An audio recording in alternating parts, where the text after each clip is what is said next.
What? Rowan's getting married? It was a sudden announcement. The talk of the town is that our step-grandchild is getting hitched. But the real shocker was what my son and his wife said next. From now on, we want to live just as a family. So, the maid we no longer need, you can leave. Ha ha ha. They probably think I'm floored by this. At last, 15 years of living together was worth it, I sighed. Just then, someone appeared behind me. My name is Charlotte, a 57-year-old housewife. I married my husband Anthony 37 years ago when I was 20. Back then, I just started working after graduating from beauty school.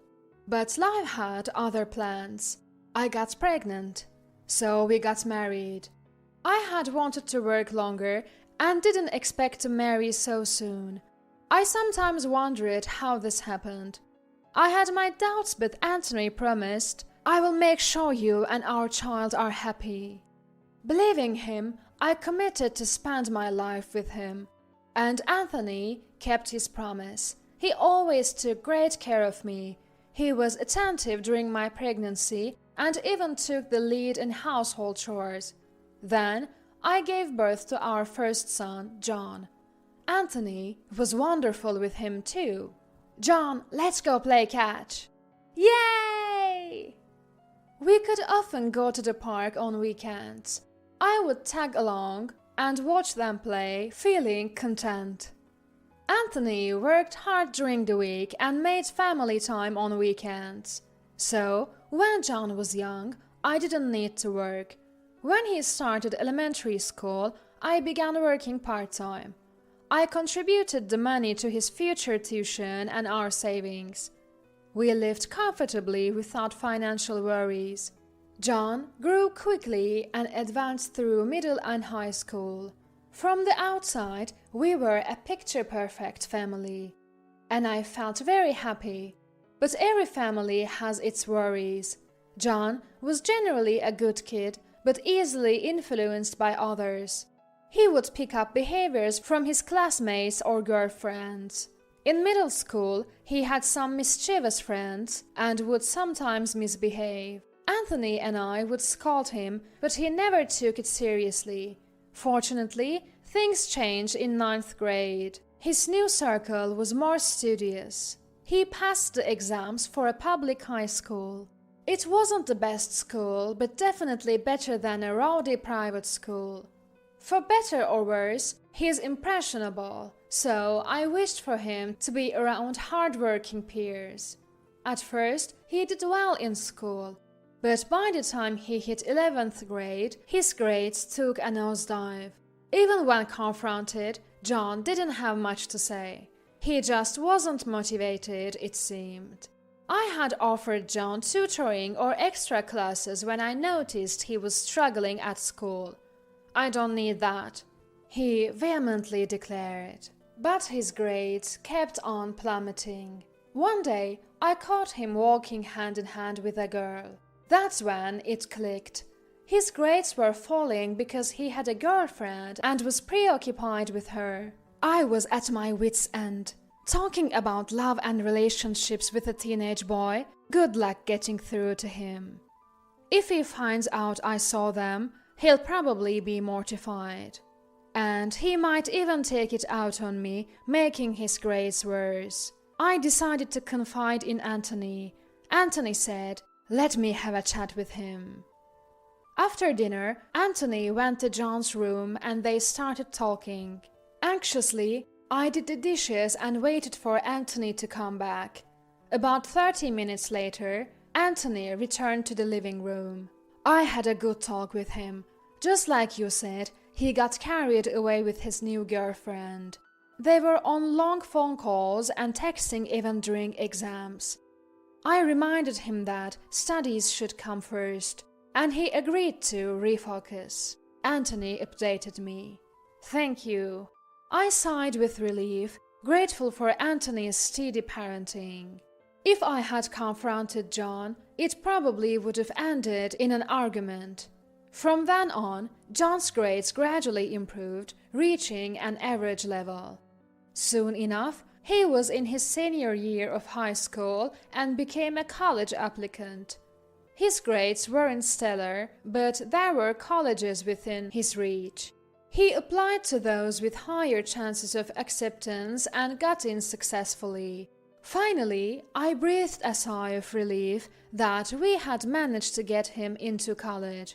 With John becoming more independent, Anthony and I had more time to go on coffee dates and little trips, just like the early days of our marriage. I felt like we were dating again, or just newlyweds.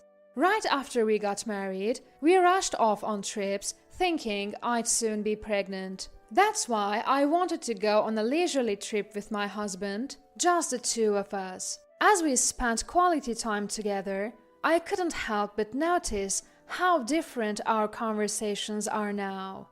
When we were dating, it was all about Anthony's work or my school life. Now, it's mostly about our son.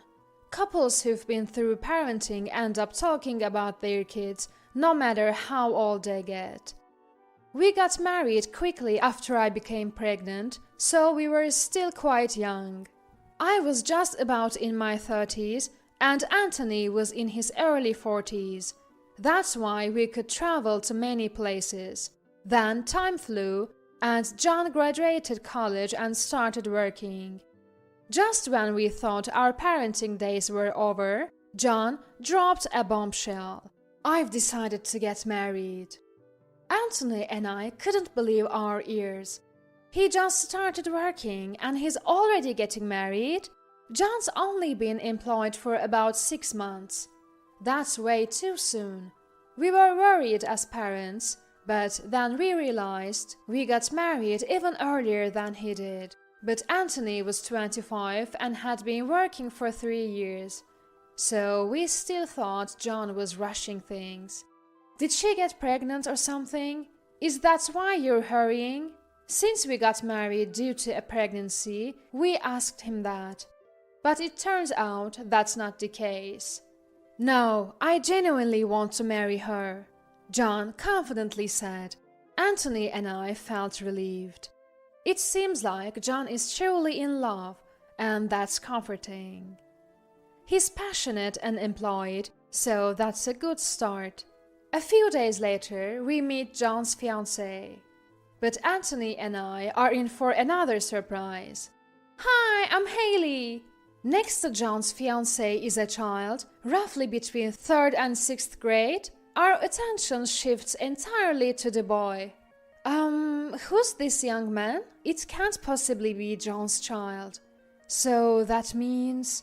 This is Rowan, my stepchild. Stepchild? Turns out the boy is Haley's child from her previous marriage. We were stunned because we had no idea that there was a stepchild involved. I'm sorry, I haven't told my parents about the child yet. Ah, I see. Seeing our reaction, Haley also seemed puzzled. We can't stay silent forever, so I cautiously start to ask questions. So, where did you two meet? We met at work. Haley was a secretary at the company where I got my job. I see. How old are you, Haley? And how old is Rowan? I'm 30 and Rowan is 10. I see. So, she had her child when she was around 20, just like me. I hate to ask, but why did you divorce your previous husband? He cheated on me. I see. Mom, Dad, you're firing questions too fast. Sorry about that. We were a bit overwhelmed with all the new information, but John seemed committed to marriage and taking care of the child, so we gave our blessing. And so John and Haley got married.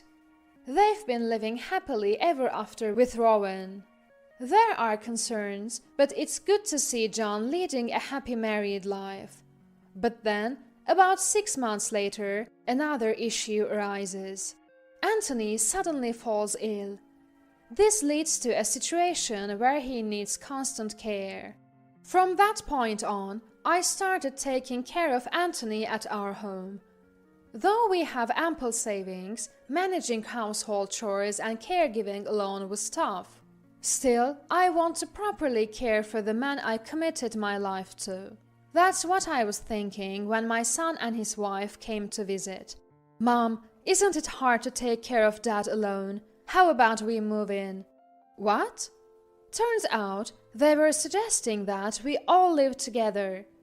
I was thrilled when my son and daughter-in-law suggested that we live together, so we quickly moved in with each other. Although not related by blood, I was happy to spend more time with my step-grandchild. I hadn't met Rowan, our step-grandchild, more than a few times, but he always greeted me with a smile. He wasn't very talkative, but somehow we clicked. So I never minded spending time alone with Rowan. In fact, I found it therapeutic. We would naturally talk about Anthony, or I'd ask about school, and the conversations were always enjoyable. Life with my son's family was very fulfilling when I was spending time with Rowan. However, to be honest, the rest of it was not very enjoyable. Mom, didn't I ask you to wash my shirt? Well, I have caregiving duties. Please ask Haley to do the laundry.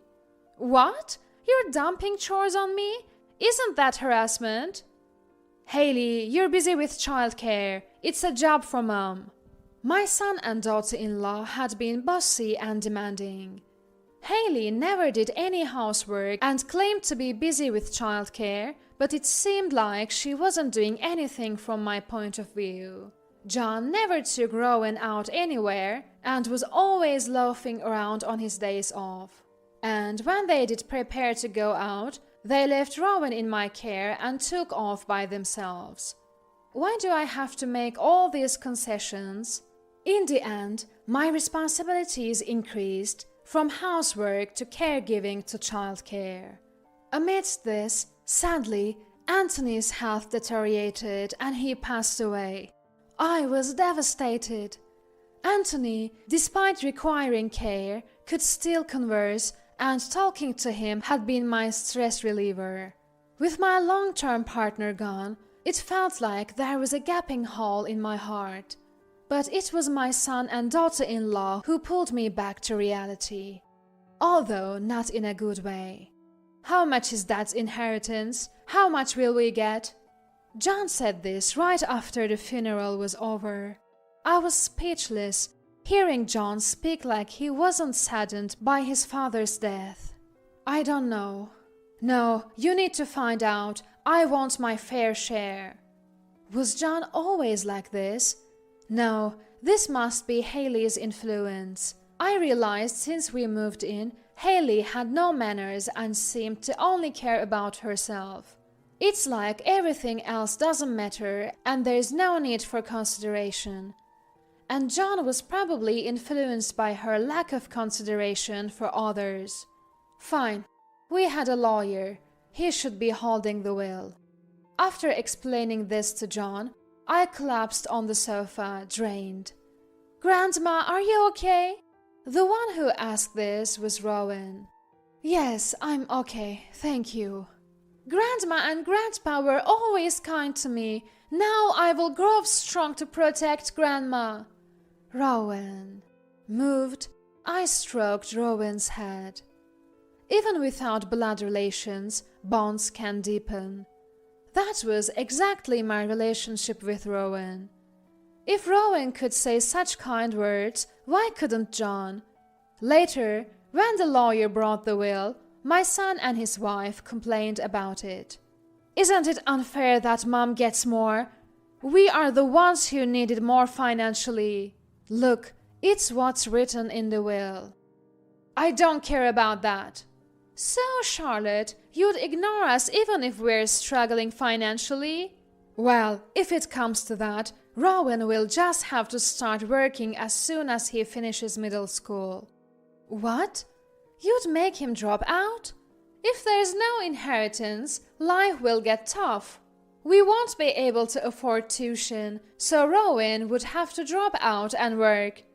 That's just...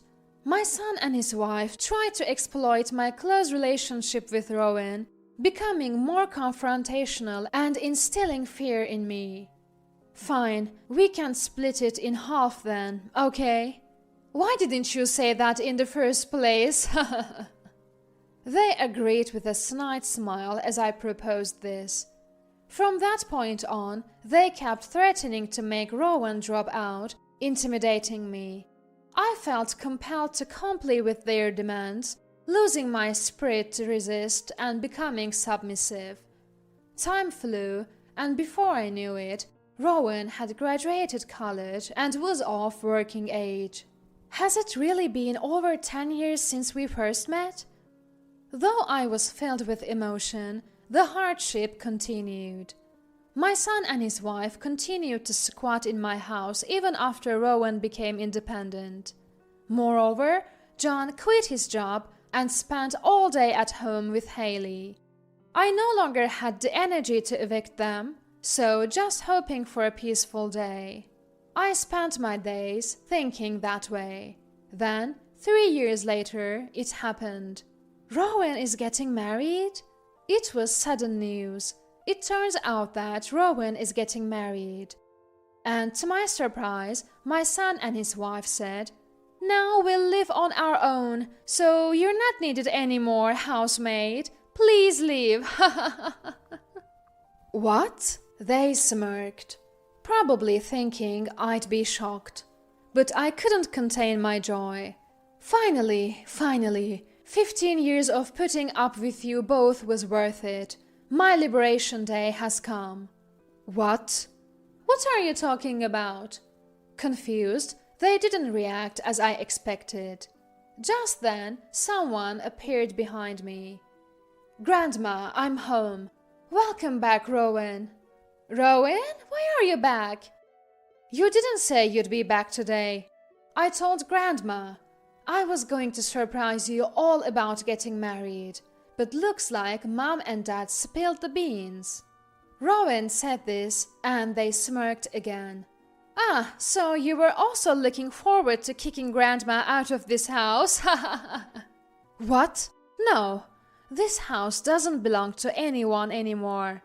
"What?" My son and his wife were shocked at Rowan's words. "What do you mean?" "Grandma already sold the house." "What the heck? Why would you do something like this?" John was fuming. His face beet red. "This house is in my name. I inherited it, so I have every right to sell it." "What are we supposed to do now? Where will we live?" "Yeah, we were planning on living here with Rowan and his wife as a family of 4. John and daughter-in-law were equally furious. But Rowan responded calmly. "Actually, that was a lie." "What?" "I'm planning on living somewhere else with my wife and Grandma.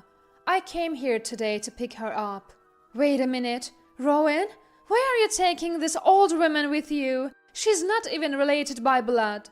"That doesn't matter. To me, Grandma is more family than my biological mom or stepdad ever were. I can't stand how you guys have always treated her. I lied about living together to throw you off guard.